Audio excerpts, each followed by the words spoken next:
นำรายการปกิณกะแห่งธรรมะมาพบปะกับญาติกับโยมอีกเช่นเคย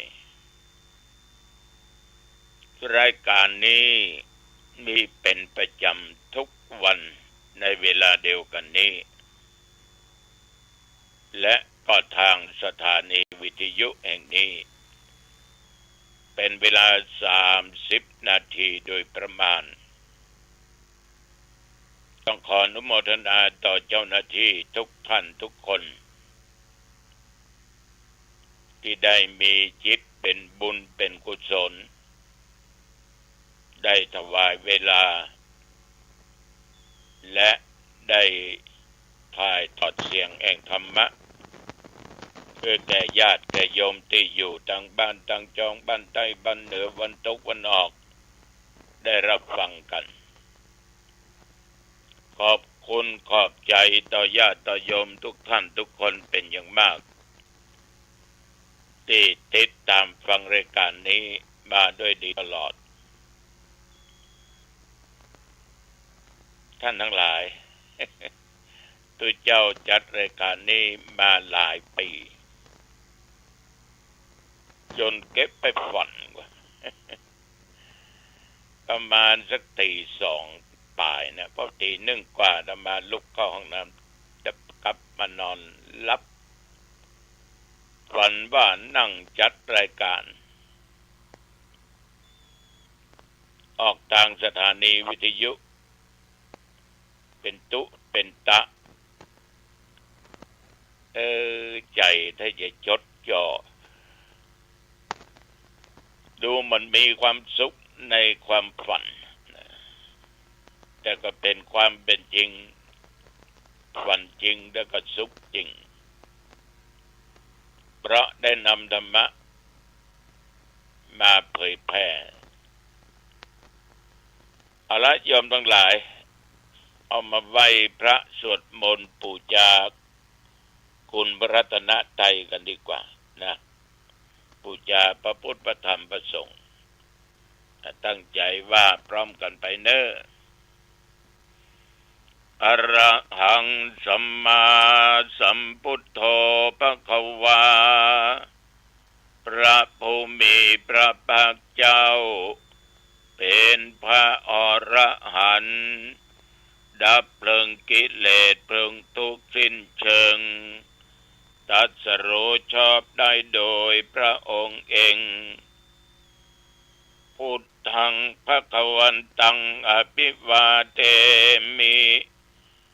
ข้าพเจ้าอภิวาทพระผู้มีพระภาคเจ้าผู้รู้ผู้ตื่นผู้เบิกบานกราบพระพุทธสวากขาโตภควตาธัมโมพระธรรมเป็นธรรมที่พระผู้มีพระภาคเจ้าตรัสไว้ดีแล้วธัมมังนัมมัสสามิข้าพเจ้านมัสการพระธรรมกราบพระธรรมสุปฏิปันโนภควโตสาวกสังโฆพระสงฆ์สาวกของพระผู้มีพระภาคเจ้าปฏิบัติดีแล้วสังฆังนัมมามิข้าพเจ้านอบน้อมพระสงฆ์กราบพระสงฆ์นะโมตัสสะภะคะวะโตขอนอบน้อมแด่พระผู้มีพระภาคเจ้าพระองค์นั้นอะระหะโตซึ่งเป็นผู้ไกลจากกิเลสสัมมาสัมพุทธัสสะตรัสรู้ชอบได้โดยพระองค์เองนะโมตัสสะภะคะวะโตขอนอบน้อมแด่พระผู้มีพระภาคเจ้าพระองค์นั้นอะระหะโตซึ่งเป็นผู้ไกลจากกิเลสสัมมาสัมพุทธัสสะตรัสรู้ชอบได้โดยพระองค์เอง นะโมตัสสะภะคะวะโตขอน้อมน้อมแด่พระผู้มีพระภาคเจ้าพระองค์นั้นอะระหะโตซึ่งเป็นผู้ไกลจากกิเลสสัมมาสัมพุทธัสสะตรัสรู้ชอบได้โดยพระองค์เองพุทธังสรณังคัจฉามิธัมมังสรณังคัจฉามิสังฆังสรณังคัจฉามิตุติยัมปิพุทธังสรณังคัจฉามิตุติยัมปิธัมมังสรณังคัจฉามิตุติยัมปิสังฆังสรณังคัจฉามิตติยัมปิพุทธังสรณังคัจฉามิตติยัมปิธัมมังสรณังคัจฉามิตติยัมปิสังฆังสรณังคัจฉามิอิติปิโสภะคะวะอะระหังสัมมาสัมพุทโธวิชชาจรณะสัมปันโนสุขโตโลกวิทูอนุตตรปุริสธรรมสารถิสัทธาเทวมนุษย์สานังพุทโธภควาติยันตุนิมิตตังอวมังคลัญจาโยจามนาโปสกุณัสสะสะโทปาปะกะโอโตโสปินังกันตังพุทธานุภาเวนะวินาสเมนตุสวากขาโตภะคะวะตาธัมโมสันติติโกอาคาลิโกเอหิปัสสิโกโอปัญญิโกปัจจตังเวทิตาโพวินยูหิติยันตุนิมิตตังอวมังคลัญจาโยจามนาโพสกุณัสสะสะโทปาปะคะโอโตโสปินังอากันตังธัมมานุภาเวนะวินาสเมนตุสุปฏิปันโนภะคะวะโตสาวกสังโฆอุชุปฏิปันโนภะคะวะโตสาวกสังโฆญาญปฏิปันโนภะคะวะโตสาวกสังโฆสามีจิปฏิปันโนภะคะวะโตสาวกสังโฆญาติทังจัตตาริปุริสยุคานิอัตถปุริสปุคลาเอสะภะคะวะโตสาวกสังโฆอาอุนัยโยปาอุนัยโยทักขินัยโยอัญชลีกรณิโยอนุตตรังปุญญเขตังโลกัสสาติยันตุนิมิตตังอวมังคลัญจาโยจามนาโพสกุณัสสะสะโทปาปะคะโอโตโสปินังอากันตังสังฆานุภาเวนะวินาสเมนวิปัสสิสานัมมัตโตจักขุมันตัสสะสิริมัตโตสิกิสะเปนะมัตโตสัพพพุทธานุกัมปิโนเวสะปุสานัมมัตโตนะหาตกัสสะตปัสสิโนนะมัตโตกักกุสันตัสสะมะระเสนะปะมะติโนโกนาคัมมนัสสะนะมัตโตพระมนัสสะวุสิมัตโตกัสสะปัสสะนะมัตโตวิปมุตตัสสะสัพพเทอังเครัสสัสสะนะมัตโตสักยปุตตัสสะสิริมัตโตโยอิมังธรรมเตเสสิสัพพทุกขปโนตนัง เยจาปินิพุตตาโลเกยะถาพุตังวิปัสสิสุงเตชนะอภิสุนามะอันตาบิตาสารธาอิตังเทวมนุสสานังยังนมัสสันติโคตมังวิชาจรณะสัมปันนังมหันตังวิตาสารทังวิชาจรณะสัมปันนังพุทธังวันธามโคตมันติยะโตหังภาคินิอริยญาชาติยาชาโตนาภิชานามิสันจิจปนังชีวิตาวโรเปตาเตนะสัจเจนะโสติเตโอตุโสติกัปปสสะโอชังโคสติสังกัตโตธัมมนังวิจโยตถาวิริยัมปิติปัสสติโพชังคาจตถาปะเรสมาตุเปขะโพชังคาสัตเตเตสัพพสินามุนินาสัมมตาคตาปวิตาปวุลิกตาสังวัตันติอภิญญายานิพพานยาจะโพธิยาเอเตนะสัจจวัตเตนะโสติเตโอตุสัพพทาเอกัสสมิงสมะเยนะโถมุขลานันจะกัสสปังคิลันเนตุกิเตติสวาโพชังเกสตะเทสัญเยเตจะตังอภินันติตวาโรคามุจิงสุตังคเนเอเตนะสัจจวัชเชนะโสติเตโอตุสัพพทาเอกธาตัมบราชาปิเกลันเยนะปิปิริโตจุนดาเถเรนะตัญเยวะพนาเปตวานะสาธรังสัมโมติตวาจะอปทาตัมหาวุธาสิธานโสเอเตนะสัจจวัชเชนะโสติเตโอตุสัพพทา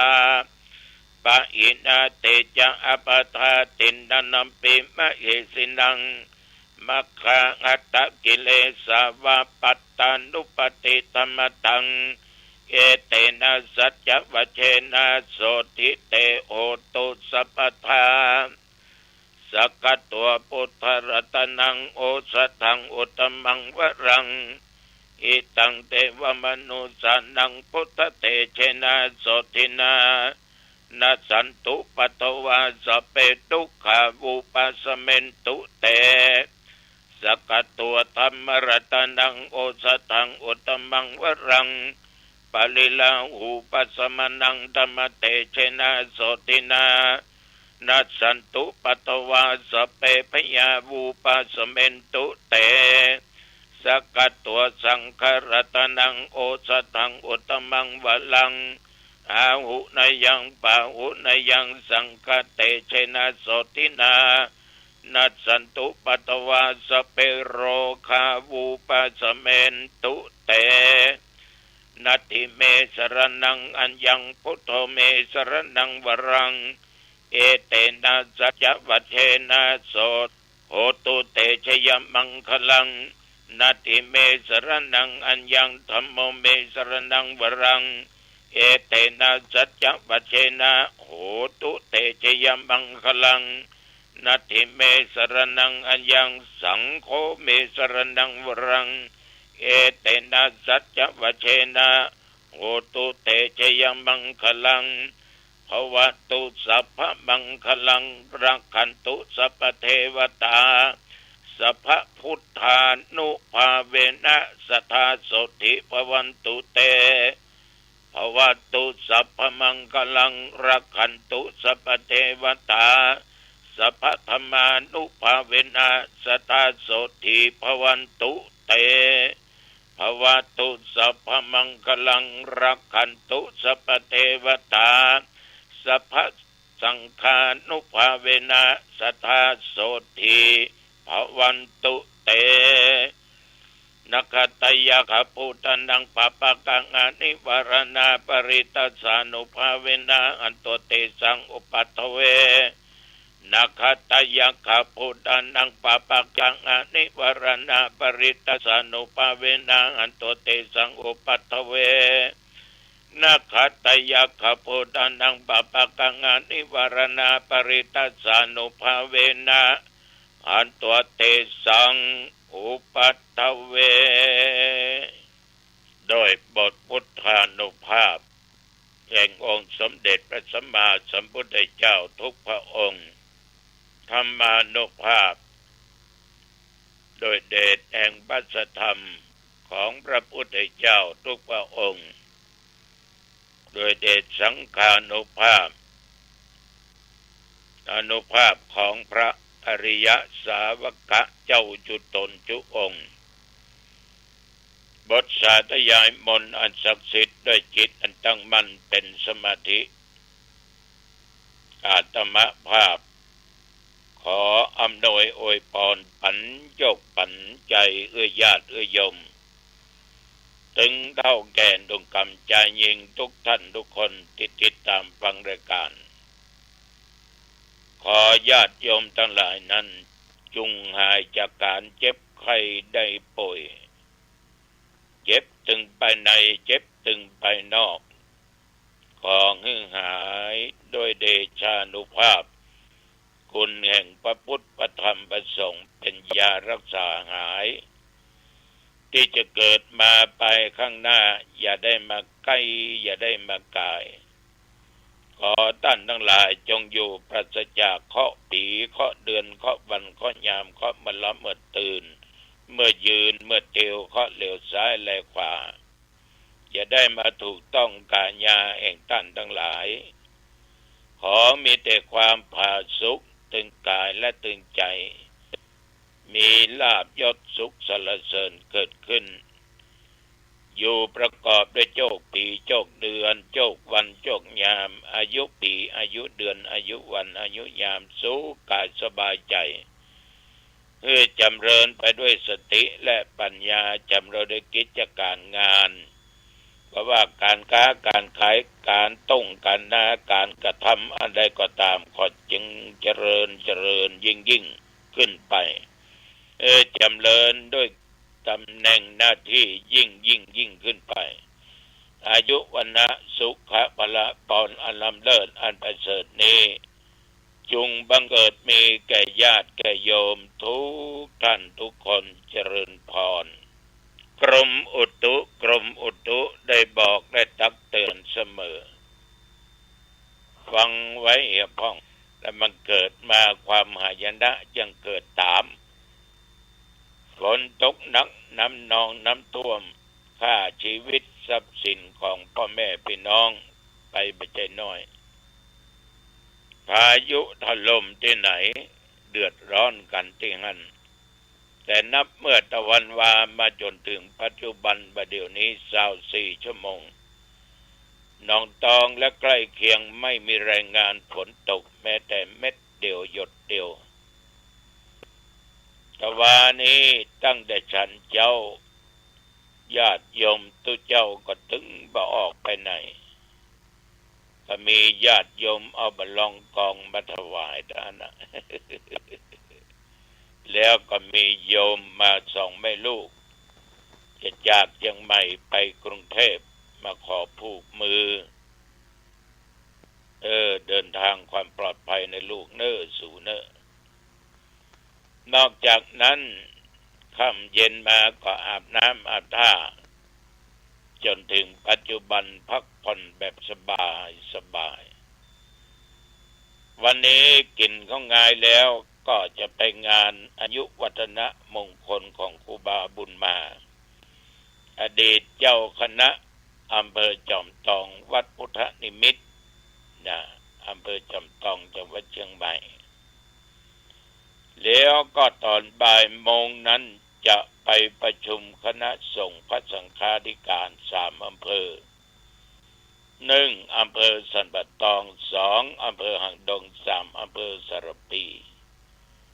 พระเดชพระคุณหลวงพ่อพระเทพมังคลาจารย์หลวงพ่อเจ้าคณะจังหวัดพร้อมกับรองได้นัดหมายประชุมกันณที่วัดศรีดอนมูลวัดของครูบาน้อยอำเภอสระปีจังหวัดเชียงใหม่ กะว่าจะไปจอมตองเสร็จพิธีบัฉันเพลละจะกินข้าวในรถแต่จะวิ่งไปร่วมประชุมเพราะมีกิจสำคัญที่สุดที่หลวงพ่อจะต้องประชุมต้องบอกต้องกล่าวในวันนี้พี่น้องญาติโยมและศรัทธาใกล้เคียงก็ไปฟังไปนี้อย่างใดเนอะคณะสงฆ์หมู่เฮาอำเภอสัมปตองอำเภอหางดงอำเภอสระปีจะไปขาดนะครับเนอะกูวัดกูวาน่าจะไปขาดเฮามานึกถึงชีวิตของตุเจ้าเนาะหางดงก็วัดละโวตายจะปิดศพวันที่8นะวันที่8เนี่ยญาติโยมท่านทั้งหลายความตายมันบ่เว้นก็เป็นมันบัดทิ้งอันใดก็ตามมันต้องเกิดขึ้นได้กับทุกคนทุกคนบ่ว่าสมณะชีพราหมณ์บ่ว่าญาติบ่ว่าโยมฉะนั้นเอาทุกคนอยู่ด้วยกันนั้นถ้าเป็นผัวเป็นเมียเขาเมตตาด้วยโยมเอ้ยฮักกันแป้งกันเนอะจะอยู่ด้วยกันมีความสุขถึงฐานะจะบร่ำบรวยแต่ถ้าอยู่ด้วยกันมีศีลมีธรรมแล้วมันจะมีความสุขโยมประจายก็อย่างเดียวกันได้มายิงมาเป็นกู้ชีวิตแล้วต้องถนอมน้ำจิตน้ำใจกันยกย่องนับถือกันยกย่องนับถือบางคนมันอย่างนั้นหรอกไปไหนด้วยกันเปิ้นถามนั่นไปมาน่ะเกี่ยวไปมาอันหลานอย่าให้หรอกน้องอย่าให้หรอกแอ้งไปเลยจะบอกเปิ้นว่าเมียของตัวเองก็อายเปิ้นบ่บ่กึดถึงขี้เก่าขี้หลังก็ได้เปิ้นเตียวจะล็อกขี่รถบึ้มมาหันหน้าเจ้าหันหน้าหันจินจะคาก็ยังดีฝนตกยังไปอยู่ฉะนั้นได้มาแล้วก็ยกย่องกันว่าเป็นเมียของตัวเองอย่างถูกต้องอย่าเปิดเผยอย่าไปดูหมิ่นดูถูกดูแคลนเมียของตัวเองบ่ดีเป็นการลบหลู่กันบางคนมาอย่างนั้นด่าแม่เป็นเจ้าเด้อมึงมาจากไหนมึงอย่างอันมึงอย่างอีโคตรเงามึงเป็นเช่นนั้นเป็นเช่นนี้ถ้าว่ามีกูเอามามึงถึงแบบเป็นสุขอย่างเงี้ยเอาดูหมิ่นเปิ้นดูถูกดูแคลนลงไม้ลงมืออย่างสัตว์อย่างเนี่ยไผว่าสึกเตื้อถ้าเธอเท่าฟ้าฝ่ามือหดบกเนี่ยพอไฟตาออกมาเม็บเนี่ยมันถูกต้องหรือเนาะปอไม่ออกเนาะเอาเป็นผู้ชายต้องเป็นสุภาพบุรุษต้องเกียรติทุกสิ่งทุกอย่างต่อสี่ภรรยาของเราจะไปนอกใจจะไปล่วงใจจะไปมองคนอื่นดีกว่าเมียของตัวเองที่อยู่ในบ้านนะต้องฮักด้วยจิตใจอบอ้อมอารีด้วยเมตตาธรรมจะไปนอกใจนึกเมื่อเราก็ได้กันอู้กันไว้อย่างใดสัญญากันไว้อย่างใดอย่างก็ตามในบ้านมอบความเป็นใหญ่เปิ้นเนี่ยการบ้านการจองกันนั่นการนี้มอบเปิ้นแล้วก็เครื่องแต่งเนื้อแต่งตัวได้สตางค์มาก็แบ่งปันมอบเก็บมีของมาฝากอันนี้เป็นหน้าที่ของเราเป็นผู้ชายไม่ยิงก็อย่างเดียวกันเนอะไม่ยิงก็อย่างเดียวกันเมื่อเขาได้สามีที่ดีผัวที่ดีแล้วเขาต้องเป็นภรรยาที่ดีจะไปขี้ค้านจัดการบ้านการจองก็เป็นระเบียบเรียบร้อยตักน้ำตักผ้าล้างถ้วยล้างจานซักผ้าซักหัวกวาดบ้านถูบ้านเปี่ยวอันกวาดนี่จัดการงานอันใดเอาที่เป็นหน้าที่ของเขาก็ทำหน้าที่แล้วระวังเนอะเวลาพ่อแม่ญาติพี่น้องทั้งสามีเปิ้นมาเอวนะ สงเคราะห์ได้ดีโอ้จ่าม่วนเนอะ ที่พ่ออีแม่กินข้าวแล้วกะเอายำได้กินเถอะเดี๋ยวข้าเจ้าจะยะกินเนื้อแม่กินพ่อกินเนื้อไอ้กินเนื้อพี่กินเนื้อเท่ามันผูกจิตผูกใจมัดจิตมัดใจพ่อผัวแม่ผัวหรอกเดี๋ยวลูกไปเข้าบ้านไปเอวหาพ่อแม่โอ้เมียกินจอประกาศจัดลำบากตำน้ำพริกก็จัดเหมาะวันนี้พ่อแม่ไปปะกินสักคำให้ปะกับเมียกินดีแต่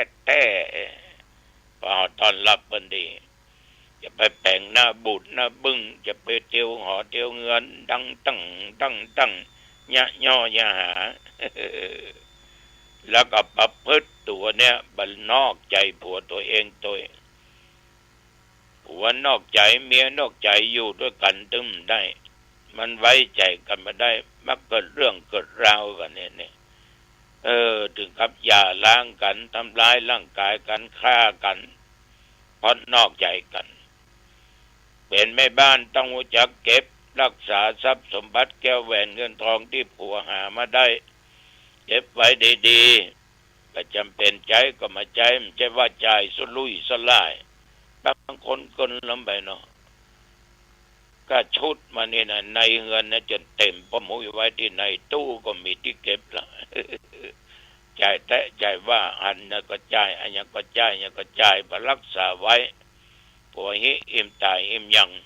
เมียขี้ค้านเนี่ยแล้วก็ใจลูกเดียวแล้วประการสำคัญจะไปขี้ค้านเนออยู่ด้วยกันนี่นะผัวเมียนี่นะอย่างว่าแต่แกมันยักกินยักว่านึ่งเข้าเป่าไฟทำการนั้นการนี้ที่เป็นหน้าที่ของเขาไปขี้ค้านผัวก็เมียเหมือนติ่นกับมือเนอะปอกออกไม่ออกลองขึ้นต้นไม้กันมือจับติ่นบะจับบะยันขึ้นบะดึงยอดดึงลุยลงมาติ่นจับแต่มือบะจับบะโอบบะอ้อมบะจับถึงปางกระด่างตกลงมาฉะนั้นผัวเมียเหมือนติ่นกับมือด้วยกันทีบด้วยกันยันมาถึงที่สุดแห่งยอดต้นไม้แห่งชีวิตเราจะมีแต่ความสุขผัวก็มันเมียก็ขยันมันถ้ากลัวอดกลัวกั้นกลัวยากผัวก็รู้จักเก็บเมียก็รู้จักประหยัดผัวรู้จักจกจ่ายเมียก็รู้จักจ่ายอันใดควรบ่ควรผัวเมียเนี่ยต้องมีศีลมีธรรมอยู่ในจิตในใจญาติโยมท่านผู้ฟังลูกเขาก็จะมีธรรมมีศีลเพราะพ่อแม่เป็นแบบอย่างกับลูกกับเต้าอันนี้ตัวเจ้าก็ฝากไว้เนอะวันที่5พวกนี้ปะกันเนอะที่วัดจังคำหลวงในงานศพของแม่ตัวเจ้า วันที่7ก็อย่างว่าวันที่6อันนี้ก็จะได้ไปงานพระราชทานและพบกันเมื่อคืนที่วัดตะโวงานศพตัวเจ้านะเอาแค่นี้ก็นอกเอาละวันนี้จะไปมาเป็นเวลาพอสมควรอายุวันโนสุขังปะลังพบกันใหม่โอกาสหน้าเจริญพร